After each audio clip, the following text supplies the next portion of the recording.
하나님 말씀 로마서 12장 1절에서 2절 말씀입니다.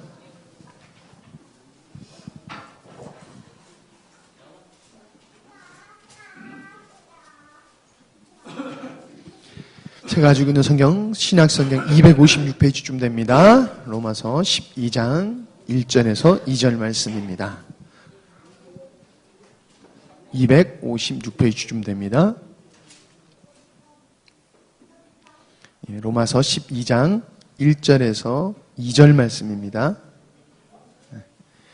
우리 한 목소리로 크게 읽도록 하겠습니다. 시작. 그러므로 형제들아 내가 하나님의 모든 자비하심으로 너희를 권하노니 너희 몸을 하나님이 기뻐하시는 거룩한 산 제물로 드리라. 이는 너희가 드릴 영적 예배니라.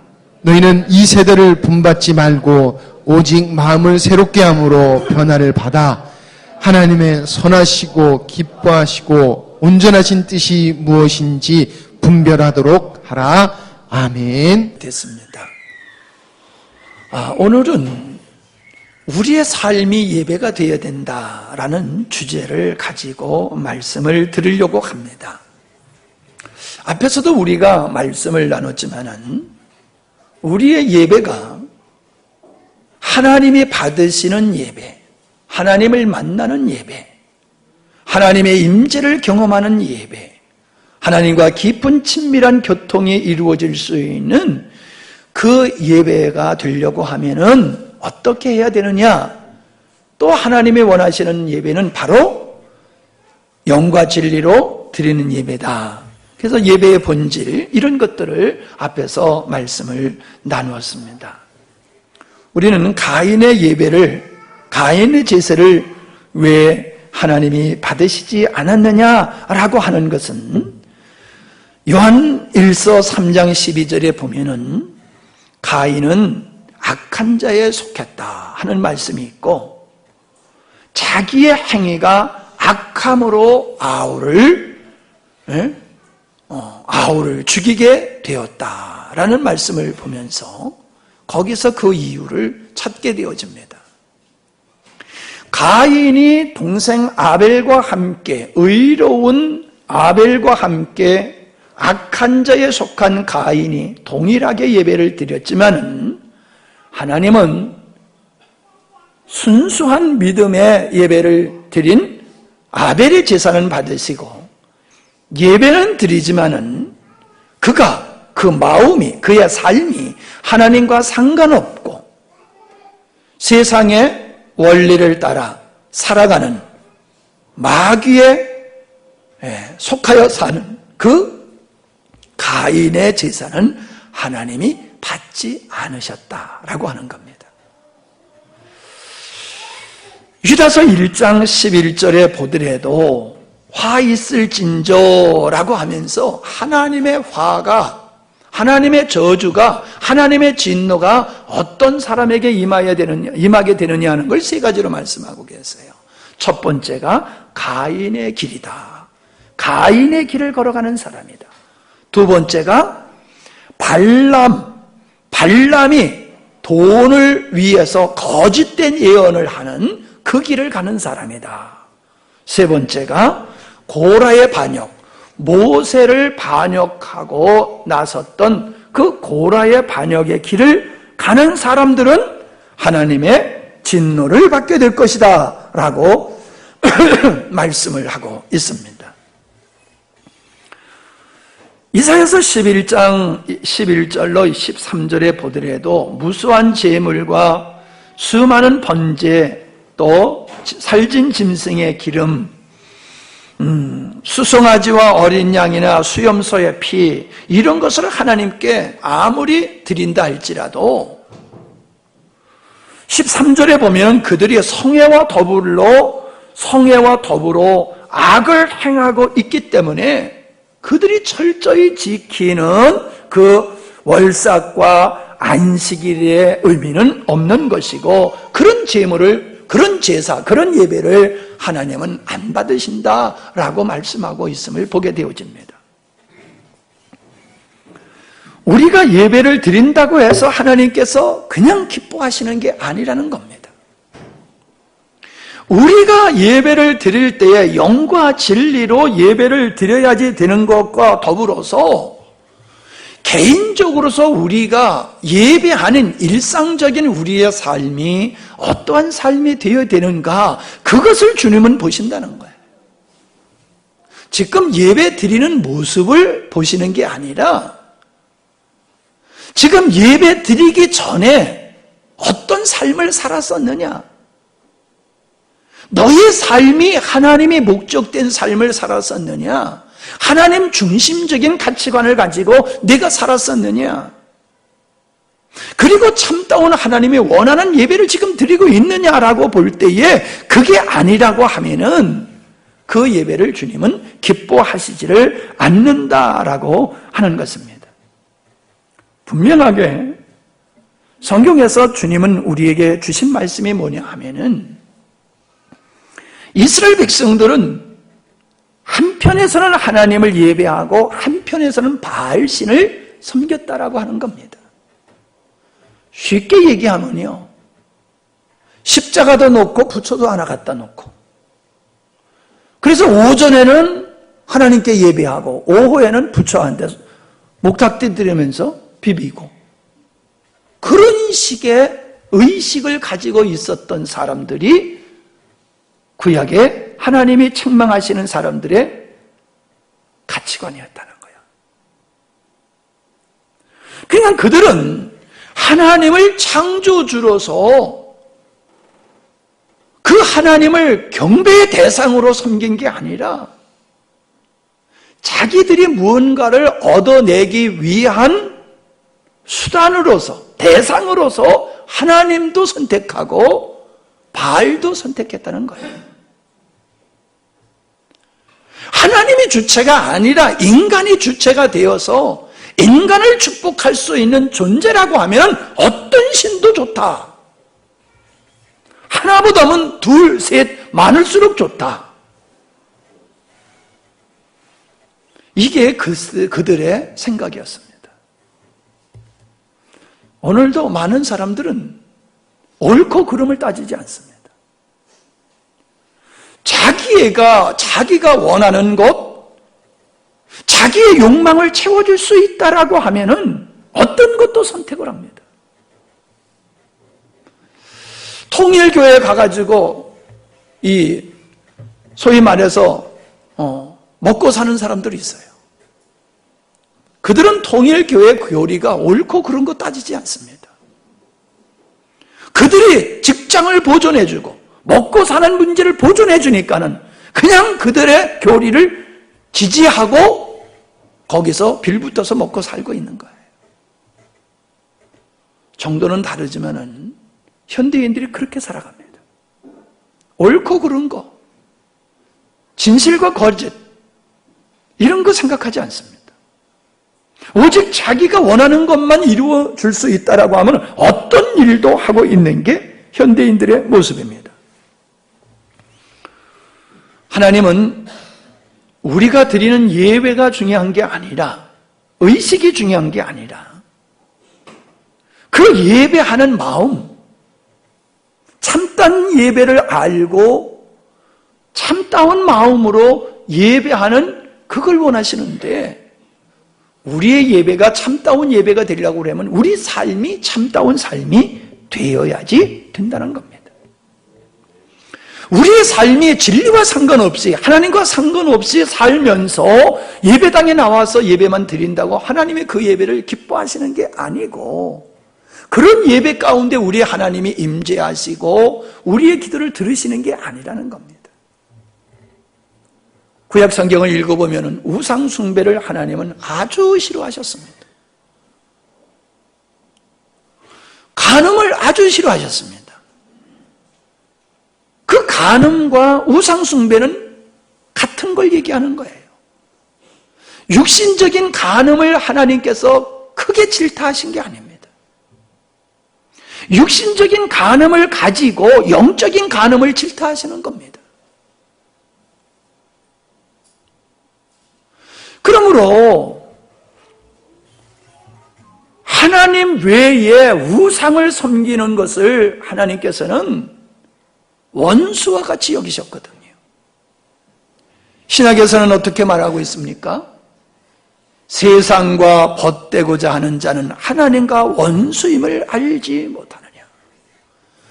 우리가 세상 것을 추구하고 세상 것을 향해서 살아가게 되면 그 자체가 하나님 앞에서 원수라는 거예요.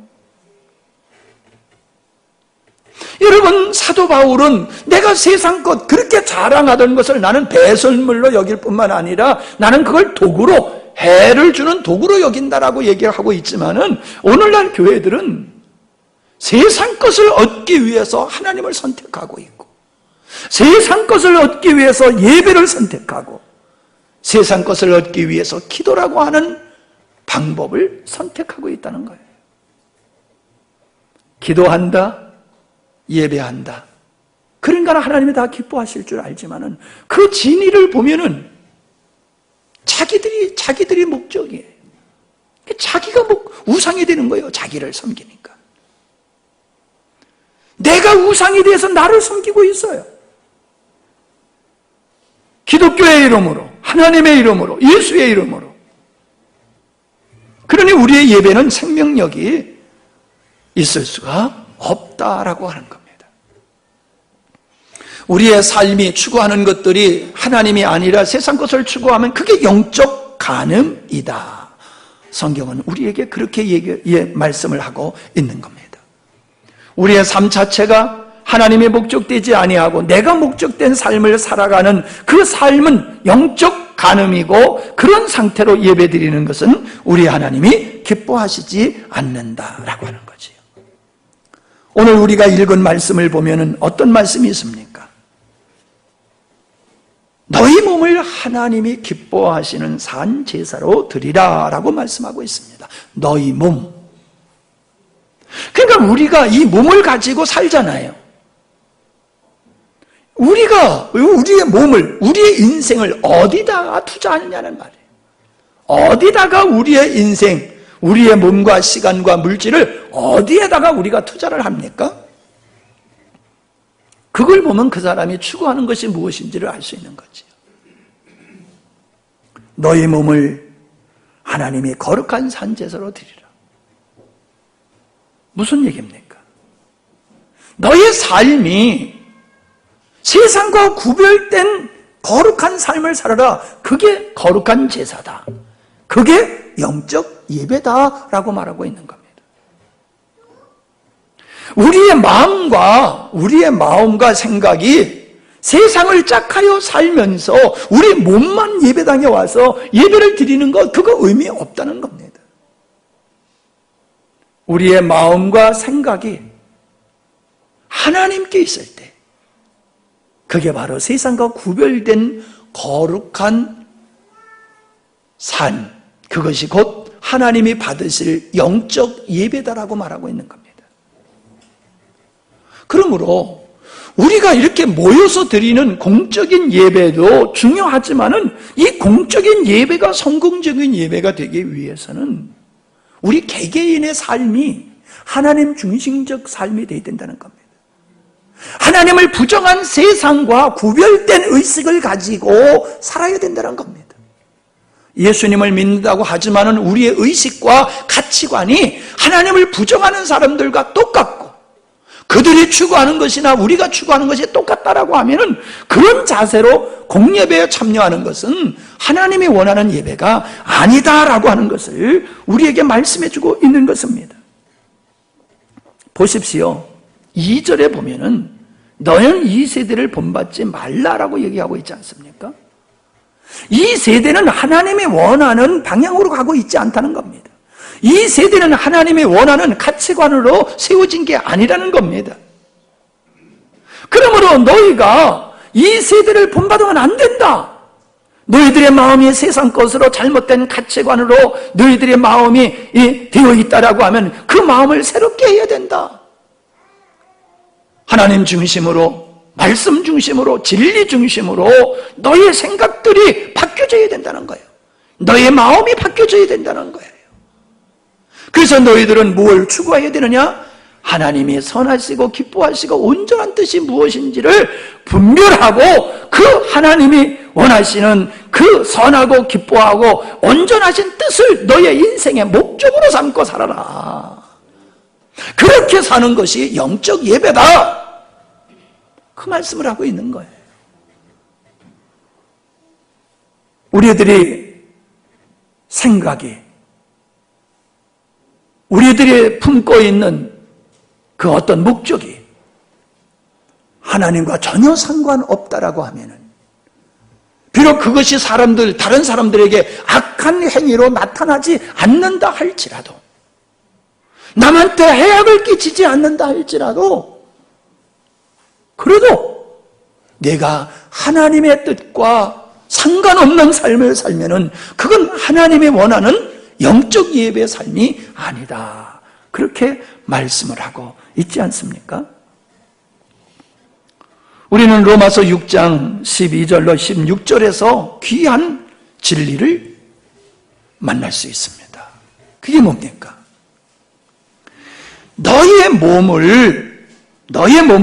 너의 인생을 사욕을 쫓아서 불의의 병기로 드리는 삶을 살면은 너는 죄의 종이다.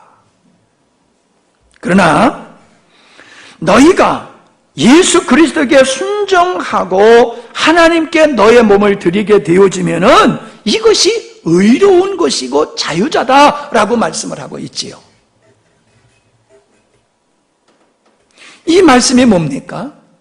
우리의 삶이 하나님 중심이면은 의로운 삶이 되는 거지만은 하나님의 중심이 아닌 나의 사욕을 쫓아서 살고 내 이익을 위해서는 어떤 불의도 행할 수 있다라고 하는 그런 가치관을 가지고 살게 되면 너는 죄의 종이야 라고 말씀을 하고 있지 않습니까? 분명 그 구원받은 하나님의 사람들은 죄에 대해서는 죽고 하나님을 향하여 살도록 우리를 하나님이 새롭게 하시지 않았습니까? 그게 예배가 되어야 된다는 거예요. 그런 삶이 예배라는 거예요. 우리나라 기독교는요, 술을 먹으면은 아주 그건 큰 죄로 여깁니다. 담배를 펴도 아주 그거는 기독교인으로서 몹쓸 짓을 하는 거로 생각을 합니다. 경건의 삶을 향해서는 그게 도움이 되지 않습니다. 경건의 삶에 대해서는 그게 전혀 도움이 되지 않습니다. 그래서 멀리 해야 되는 건 맞습니다. 그러나 여러분, 그 자체를 죄로 정의하는 것은 잘못된 겁니다. 담배를 피고 술을 먹는 그 자체가 죄는 아닙니다. 술과 담배가 우리의 경건의 생활을 해치는 것이기 때문에 멀리 해야지. 그래서 죄같이 여기는 건 맞습니다만은 그 자체를 율법화시켜서 술 먹는 건 죄요, 담배 피는 건 죄요, 이건 아니라는 거예요. 반면에 그리스도인들이 거짓말하는 것, 탈세를 하는 것, 불의를 행하는 것, 이런 건 죄로 여기지를 않습니다. 이건 명확한 죄입니다. 변명할 수 없는 죄입니다. 근데 사람들은 그거는 죄로 여기지를 않습니다. 죄도 아닌 것은 죄로 여기고 죄는 죄로 여기지 않는 이 병폐. 그러니 우리의 삶이 하나님이 원하시는 거룩한 산 제사가 되어지는 영적 예배가 되는 삶과는 거리가 멀 수밖에 없다는 것입니다. 살아도 주를 위해서, 죽어도 주를 위해서, 사나 죽으나 나는 주의 것이로다. 바울의 고백입니다.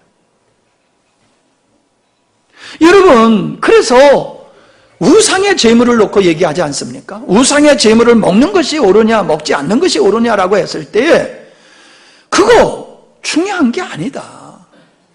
먹어도 되고 안 먹어도 된다. 아니 여러분, 우상 앞에 드렸던 제물입니다. 우상 앞에 드렸던 제물. 얼마나 꺼림칙합니까? 근데 바울은 말합니다. 그거 먹어도 돼. 그러나 그 먹는 것을 보고 시험 드는 사람이 있으면은 먹지 마라. 다른 사람을 실족시키게 된다고 하면은 나는 평생 고기 먹지 않을 거야. 이게 바울의 태도입니다. 이게 바울의 태도예요.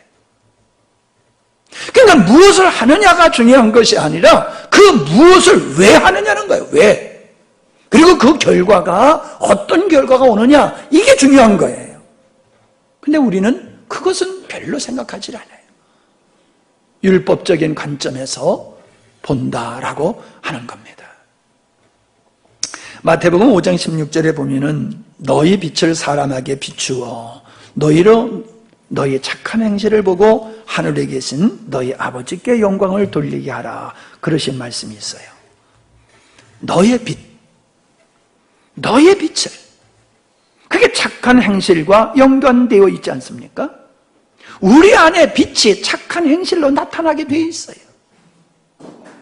그 착한 행실을 통해서 사람들은 하나님께 영광을 돌리게 되어 있다는 겁니다. 바로 이 착한 행실, 하나님의 목적된 사나 죽으나 먹든지 마시든지 하나님의 목적된 그 삶이 빛이에요. 그렇게 살겠다고 하는 것이 우리 성도들의 삶의 동기예요. 그런 마음을 가진 사람은 선한 행위를 하게 되어 있다. 그 선한 행위를 보고 사람들은 하나님께 영광을 돌리게 되어 있다라고 그렇게 말씀하고 있지 않습니까? 바로 이 착한 행실이 뭡니까? 이게 이웃을 사랑하는 거예요. 그게 이웃을 사랑하는 거예요. 그래서 요한복음 13장 35절에 보면 너희가 서로 사랑하면 이로써 모든 사람이 너희가 내 제자인 줄 알리리라. 예수님의 제자인 줄 알게 된다는 거예요. 서로 사랑함을 통해서. 이게 착한 행실이에요.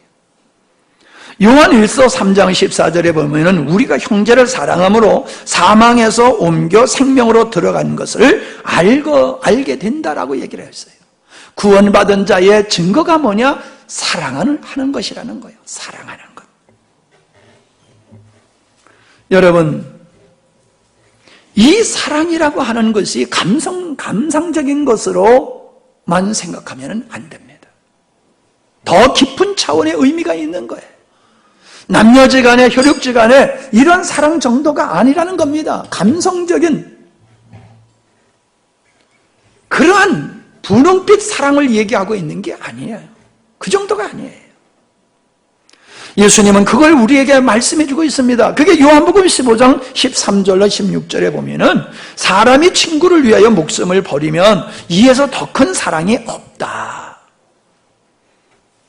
친구를 위해서 목숨을 버리는 사람. 그런데 이렇게 이어서 말씀하세요. 너희가 나의 명하는 대로 행하면 곧 나의 친구다.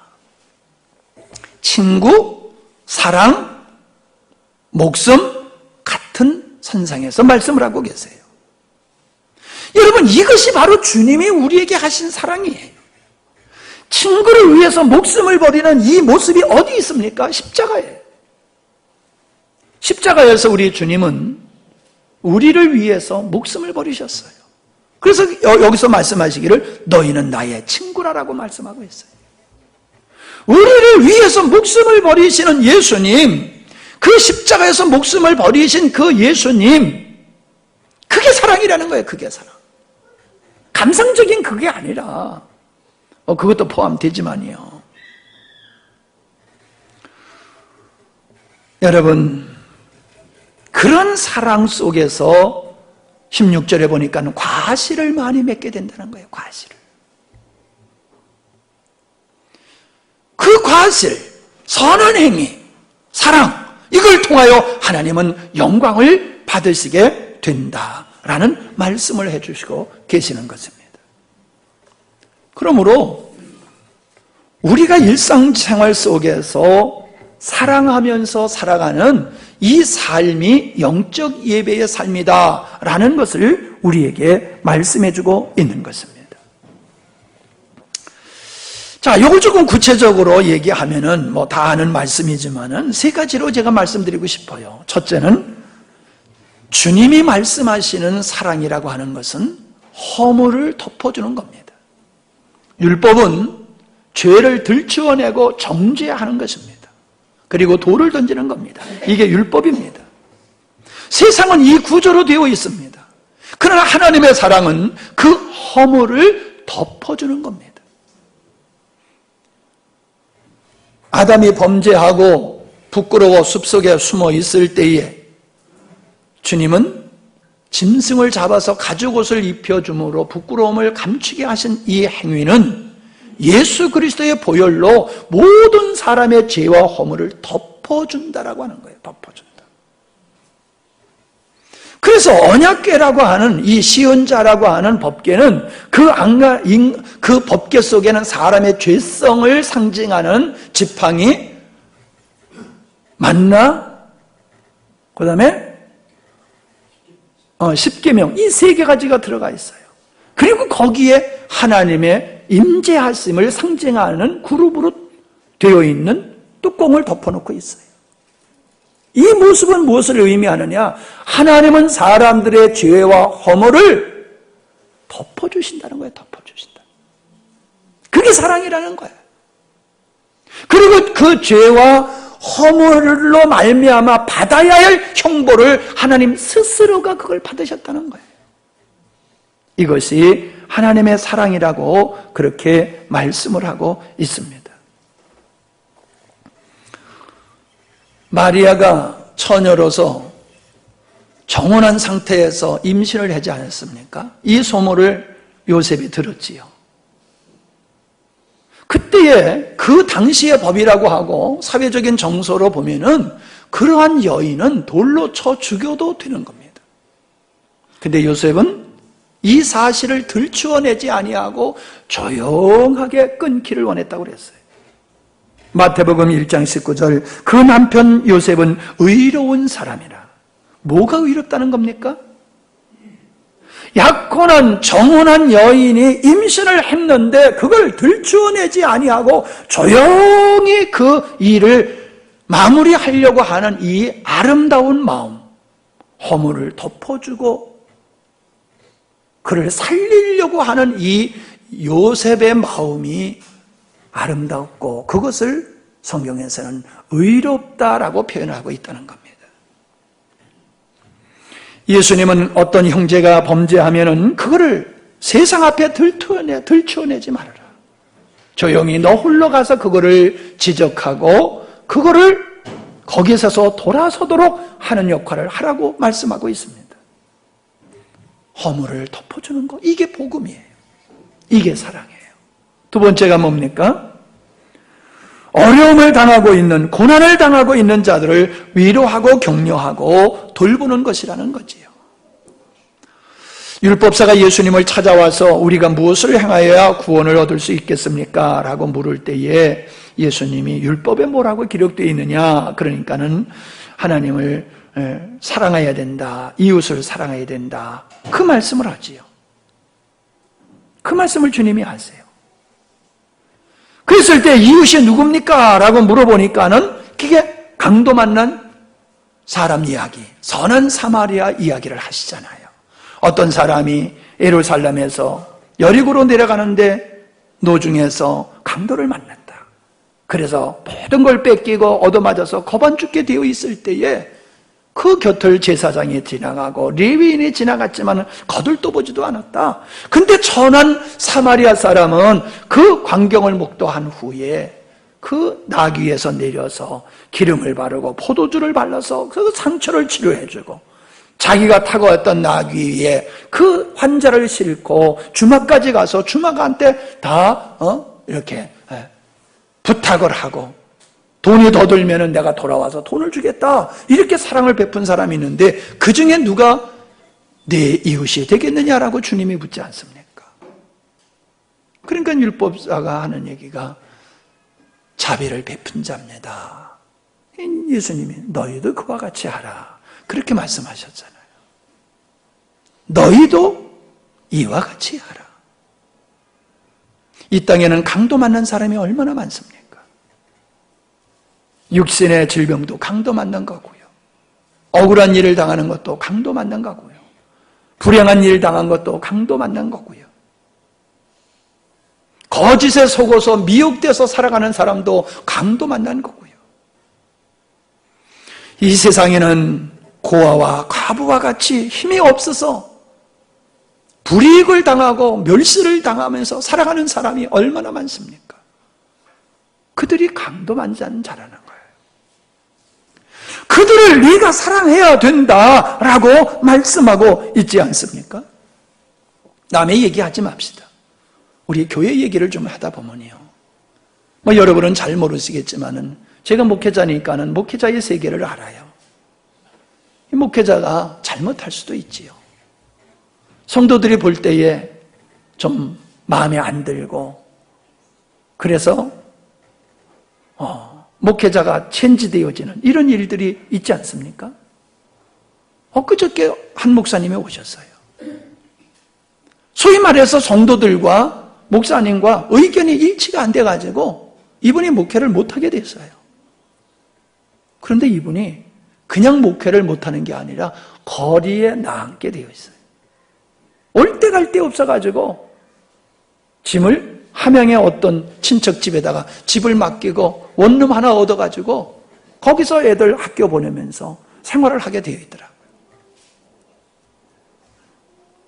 우리 목사님 하던 그 목사님이 마음에 안 든다고 어떻게 되든지 상관없고 그냥 나가시오. 이게 일반인들도 그렇게 안 하는데 어떻게 교회가 그런 일을 하냐는 말이에요. 우리 목사님들이 그런 얘기해요. 목사님들 오래 사셔야 됩니다. 목사님들 중간에 돌아가시면은 사모님들은 사과 장사밖에 할 게 없어요. 그래요. 뭐 할 게 없어 사모님들은 뭐.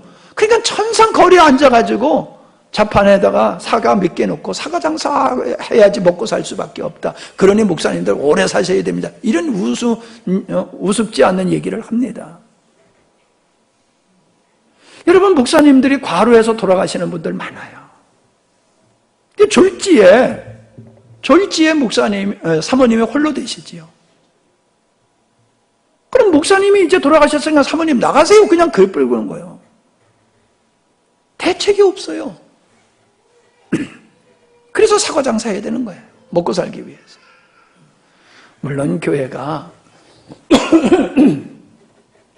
능력이 없어서 그럴 수도 있다고 저는 이해를 합니다만은 그러나 제가 지적하는 것은 정서가 그렇게 안 돼 있다는 것을 제가 이야기하는 거지요. 갈라디아 교회 성도들은 바울을 얼마나 사랑했는지 자기 눈까지 빼어주려고 했다는 거예요. 눈까지. 그게 사랑의 관계를 표현하고 있는 거잖아요. 여러분 사랑을 얘기하는 교회가 전혀 사랑과 상관없는 모습을 세상에 보여줌으로 세상의 교회를 보고 조롱하고 웃을 수밖에 없는 현실이에요.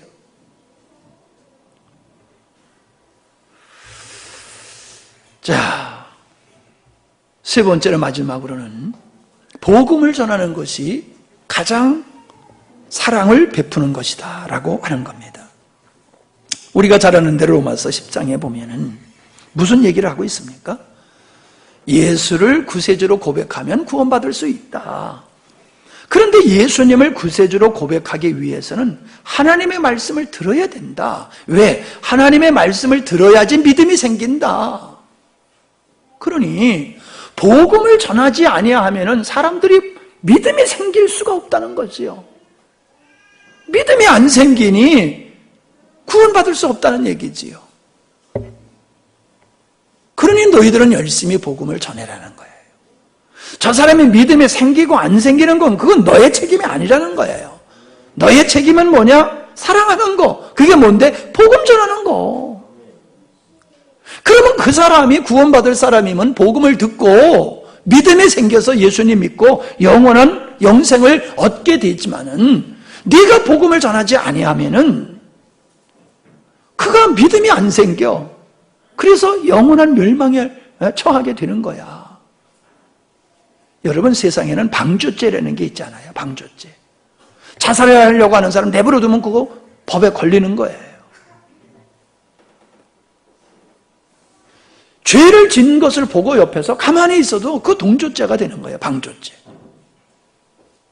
여러분 구원을 하나님의 예정론에만 구원을 봐서는 안 됩니다. 그게 본질이에요.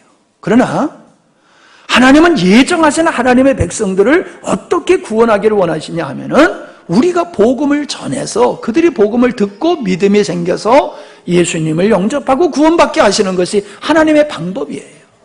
그러므로 여러분, 내가 당신을 사랑한다라고 하면서 그 사랑하는 사람에게 복음을 전하지 않는 것은 사랑하는 게 아니에요.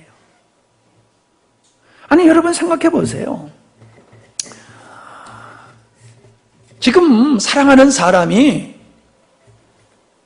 지금 죽게 돼 있어. 근데 그걸 그냥 방치해두면 그게 사랑하는 거예요.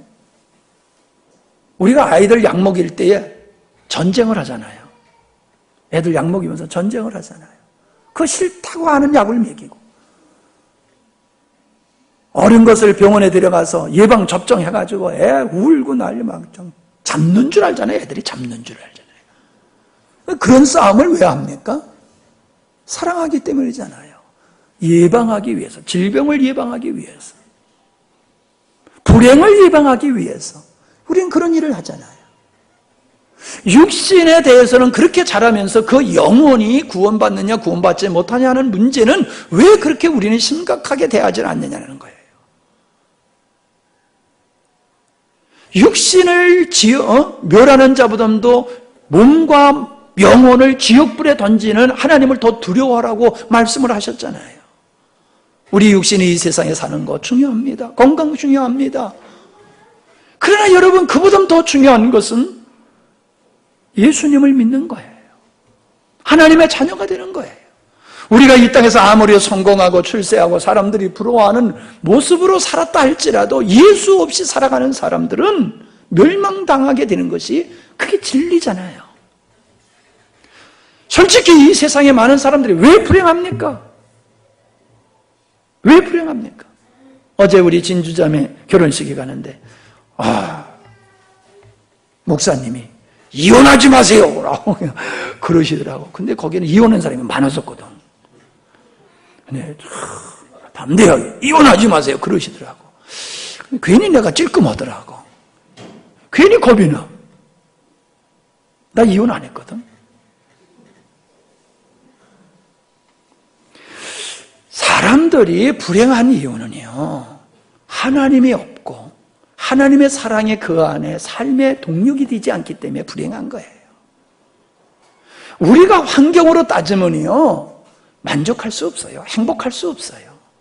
그럼에도 우리가 인생을 신바람나게 행복하게 아름답게 살 수 있는 것은 하나님 만나고 그 하나님의 사랑으로 우리 서로 사랑하며 살아가는 영적 예배의 삶을 살 때에 우리의 삶은 천국이 되는 겁니다. 자꾸 환경 탓하지 마세요. 사람에게, 누구에게 전가하지 마세요. 내가 하나님의 사랑으로 사랑하면요, 내가 하나님의 사랑으로 사랑하면요, 거기에 하나님의 나라가 이루어지는 거예요. 불 속에서도 물 속에서도 하나님의 나라 천국이 이루어질 수 있음을 우리에게 보여주고 있지 않습니까? 말씀을 마치겠습니다. 우리가 드리는 공적 예배에 하나님의 임재 속에서 은혜를 입기 위해서는 우리의 삶 자체가 예배의 삶이 되어야 된다. 그 얘기입니다. 우리의 삶이 예배가 되는 삶이 되기 위해서는 우리 삶이 하나님의 사랑으로 살아가는 삶이 되어야 된다. 근데 그 하나님의 사랑으로 살아가는 삶이 뭐냐? 허물을 덮어주고 고난을 당하는 자, 어려움을 당하는 자를 위로하고 격려하고 도와주는 것. 그리고 하나님 없어서, 진리가 없어서 방황하고 인생을 불행하게 사는 사람들에게 하나님을 가르쳐주고 생명이신 예수님을 전해줘서 그들로 하여금 주님을 만나 아름다운 삶을 살게 하는 것. 이게 뭐냐? 이게 사랑이고 이것이 영적 예배고, 이런 영적 예배를 드릴 때에 하나님은 공적인 예배에 만나주시고 은혜를 주시는 분이다. 할렐루야. 말씀을 정리해서 드렸습니다. 여러분, 예배가 성공해야지 인생이 성공할 수 있어요. 예배가 실패하면 인생이 실패됩니다. 아무쪼록 여러분은 예배가 하나님과의 만남이요 하나님의 은혜를 입을 수 있는 통로라고 하는 것을 여러분이 기억하시고, 늘 드리는 예배라고 그냥 가볍게 여기지 마시고 마지막으로 드리는 예배다. 오늘 내가 이 예배에서 은혜를 받지 못하면 나는 죽는다. 그런 아주 마음을 가지시고 여러분들이 예배에 임할 때에 하나님의 큰 은혜를 입게 될 줄로 믿습니다. 기도하십니다. 하나님, 예배의 본질을 알게 하시고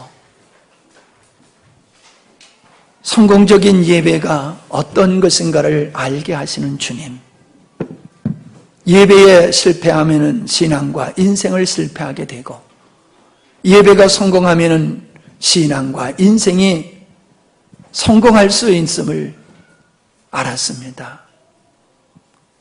우리가 예배의 소중함을 깊이 인식하게 하시옵시고 예배가 되는 삶, 그리고 공적인 예배를 통하여 베풀어 주시는 하나님의 은혜를 우리가 소중하게 여기고 양보하거나 포기하지 않게 하시고 전심전력하여 우리가 그 은혜에 임하는 저희들이 되게 하여 주시옵소서. 그래서 우리의 사랑의 삶이 영적 예배가 되어지는 우리의 사랑의 삶을 통하여 하나님의 뜻이 이루어지고 주님께서 영광을 받으시는 거룩한 역사가 있게 하여 주시옵소서. 예수님의 이름으로 기도하옵나이다. 아멘. 아까 우리 찬양하셨던